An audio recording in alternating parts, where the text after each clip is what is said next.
Bill, the 50th anniversary of the Roe v. Wade decision, the March for Life, just occurred. I know that this is something that's, well, near and dear to your heart and something that you're very passionate about. Yes, it's amazing, isn't it, that 50 years after that decision, it's finally been overturned. And the March for Life in Washington this year could be a real celebration rather than simply a protest. It's wonderful to think that this horrible blight upon our nation has finally been overturned. One of the things I know that really got your attention is this legislation that was passed by House Republicans requiring that doctors care for infants born alive after failed abortions. And in one of the greatest ironies, in my opinion, this headline from National Review says Democrats cite infants' well-being in arguing against the Born Alive Abortion Survivor Bill. And as we'll see in this article, some Democrats argued that this legislation poses a threat to the infants that the legislation seeks to protect. What are some of the details of this legislation, Bill, as you've ascertained? Well, the so-called Born Alive Abortion Survivors Protection Act requires that treatment be administered to babies who survive botched abortions. The baby is not, in fact, killed, but is delivered alive. And so under this bill, the healthcare practitioners who witness a child's birth after a failed abortion are mandated to perform life-saving professional care, skill, and diligence, and to ensure that the child is transported and admitted to a hospital afterwards if the birth took place outside of one.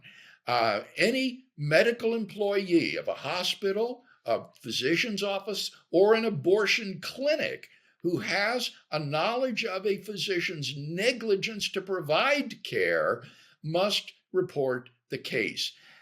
So this seems to me, Kevin, to just be common sense. It should go without saying that, of course, medical care should be given instantly to a baby born alive after a failed abortion. And yet, some abortion fanatics oppose this bill because, in fact, they're in favor of infanticide.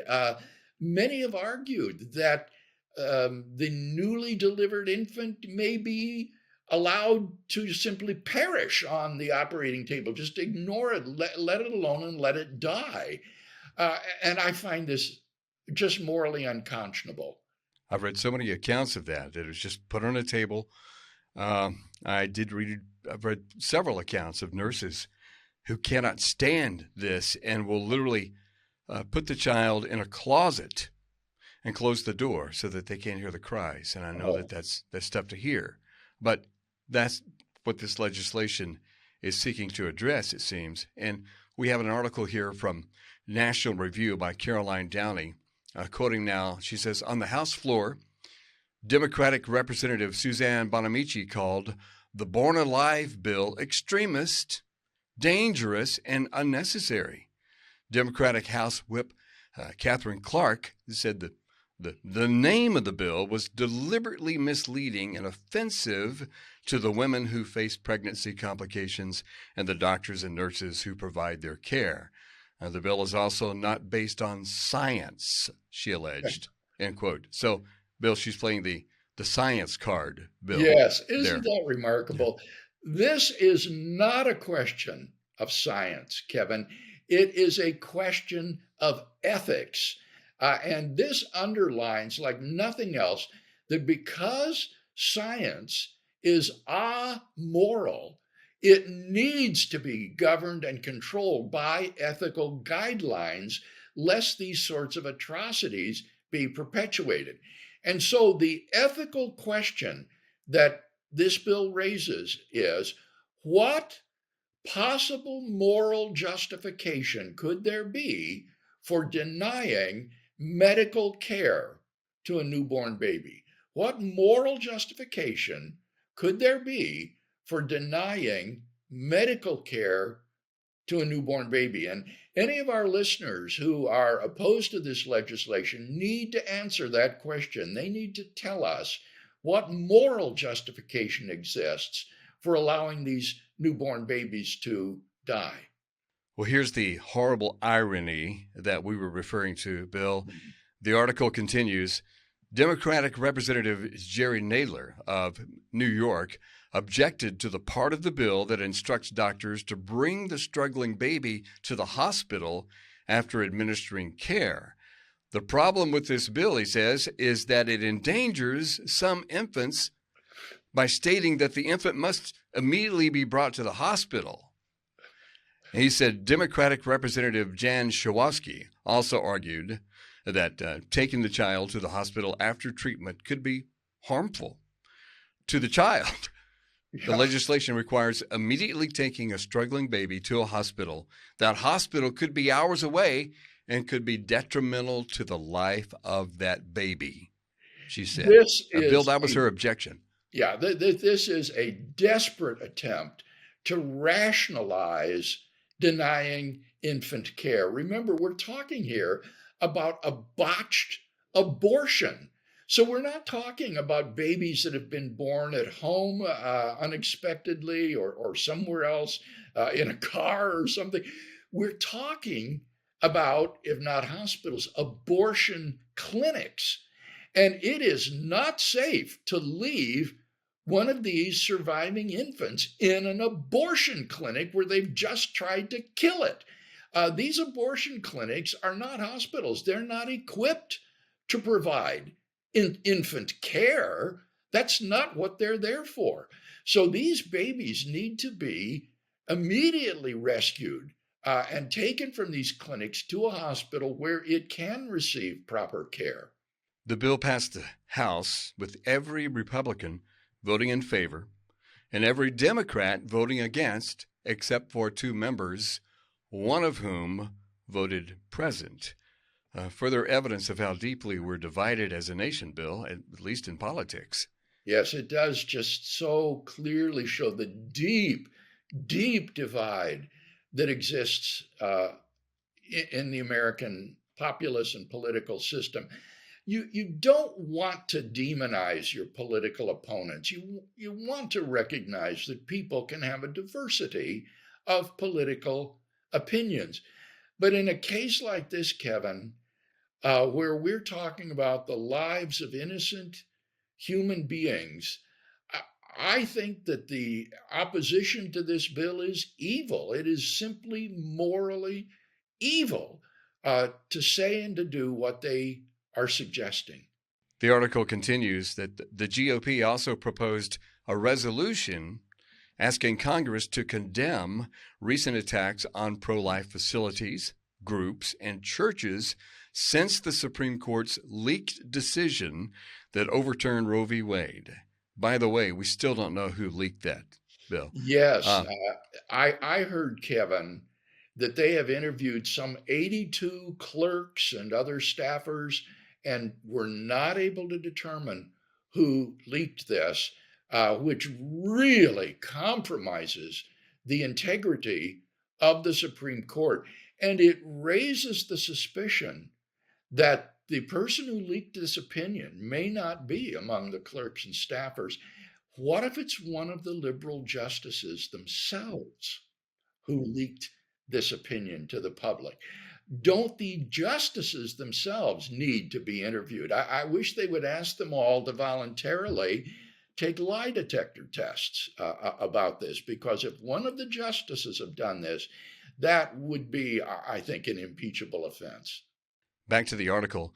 Yes. This resolution cites many incidents of violence and vandalism, including break-ins and fire bombings against pregnancy centers and churches. The resolution also passed the House with all Republicans approving and all but 3 Democrats opposing.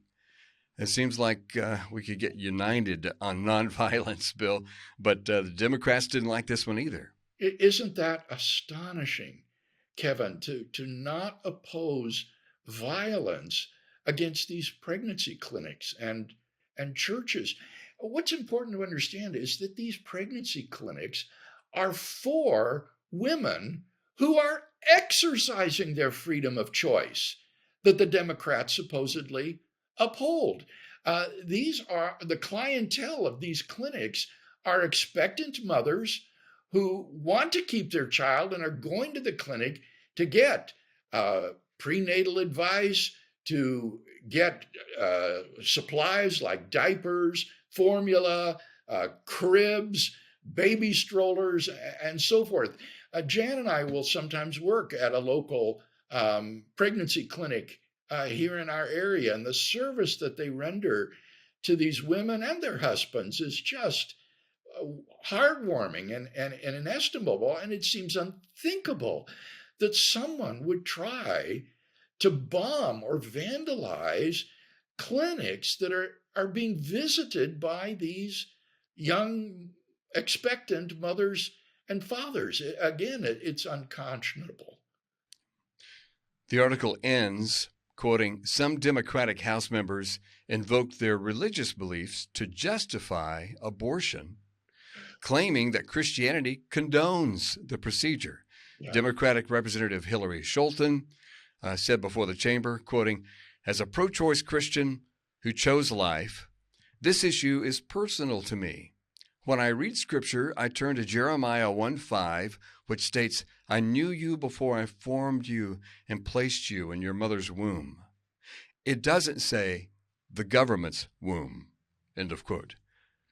Democratic Representative Sheila Jackson said, "As a person of faith, I believe it should be between that woman, that family, that God, and that doctor," end of quote. Bill, what do you think about that? This is biblical balderdash, Kevin. Jeremiah says God has placed that baby in the mother's womb. He says nothing about the mother's having the right to kill the baby that God has placed there. That is nonsense. And I'd ask Sheila Jackson, why do you think that the taking of an innocent human life is a purely private decision? Intuitively, the choice to take some other person's life is not a private, personal choice of mine. There's somebody else involved. So why do you think that taking an innocent human life is a private decision? What's your argument for that, Ms. Jackson? What reason do you have to think that taking an innocent human life is a purely private decision? Now, notice, actually, she says it's not entirely private. God, she says, is involved in the decision.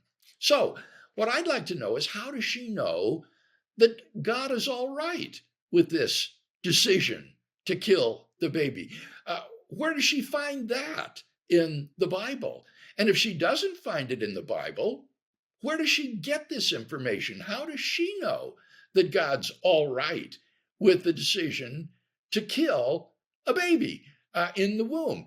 So this is just, again, Kevin, excuse making. There's nothing in Christianity that would condemn the taking of the lives of preborn infants.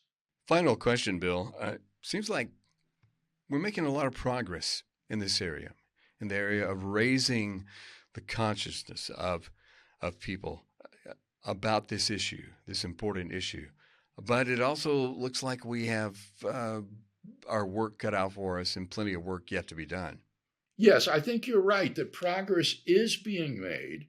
And I personally think, Kevin, that in the last midterm elections, the pro-life forces weathered the brunt of the reaction against the repeal of Roe v. Wade. In time now, people will get used to this new ruling being the law of the land, and it will not be the volatile flashpoint issue that it was last fall. So I think they've weathered the brunt of the counter reaction. And now it will be a matter of ensuring on the state level that state representatives and legislators and governors will be elected who will take strong pro-life stands. So lots of work left for the pro-life movement to protect these innocent lives.